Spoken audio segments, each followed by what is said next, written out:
Gürcüstan bu günə dəhşətli xəbərlə oyandı. Dəmirli kəndindən əldə edilən məlumata görə Bolnisidə 42 yaşlı Svetlana Əhmədova, 7 yaşlı oğlu Fərrux Əhmədova ürək nahiyəsindən qayçı ilə xəsarət yetirib. Uşaq qan itirməsindən yerindəcə həyata gözlərini yumub. Hadisə zamanı evdə digər azyaşlı uşaqlar da olub. Kənd sakinləri cinayətdə təqsirləndirilən qadının psixi problemlərinin olduğunu, bəziləri isə onun əslində çox mülayim biri olduğunu bildirirlər. Gəlin ölsün, elə yaxşı gəlin idi ki, heç uşağı belə də vurmurdu.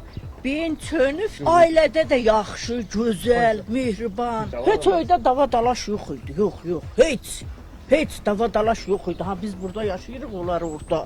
Öydə heç dava-dalaş, heç bir dənə onların nə ərinlə, nə uşaqla, nə ailə ilə, heç kimlə dava-dalaş görmədik biz.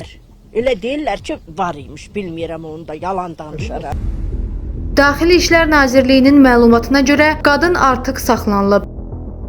İstintaq Cinayət Məcəlləsinin 109-cu maddəsi ilə aparılır. Maddə yetkinlik yaşına çatmayan şəxsə qarşı törədilən cinayəti əvvəlcədən bilərək ağırlaşdırıcı hallarda qəsdən adam öldürməni nəzərdə tutur.